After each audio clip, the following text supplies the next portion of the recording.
In upstate New York, tornadoes aren't usually a concern the majority of the time, but last night a tornado warning was issued in Monroe County for the first time since 2009, and boy, just looking at the clouds at them, it was something else. Yeah, some viewer video right here. Just this afternoon, the National Weather Service confirmed there was indeed an EF0 level tornado in the region. Yes, it's zero, still a tornado. Erica Cost talked to the owners of Stokey Farms who got hit with some of the damage from these dangerous conditions. She has this report for us now.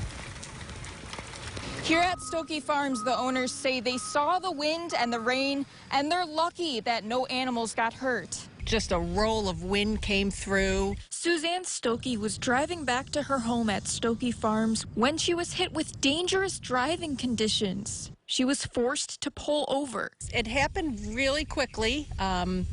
I was up in Caledonia, and then it was just sheets of blinding whiteout rain and wind. Tornado warnings are rare in Monroe County, but it's still important to be prepared. People usually have minutes to shelter in a basement or the lowest level of a home away from windows.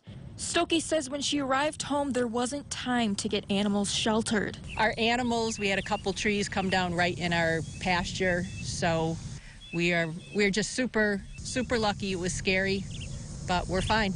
Crews from the town of Wheatland cleared the roads by 9 p.m. last night. We had a couple of trees come down throughout the town within maybe a 5-mile radius around here, and we just had to cut them up, push them off the road. Stokey has lived in Scottsville her whole life and has seen microbursts, but nothing like this one. Especially having to drive through it, I felt probably was the worst I've seen.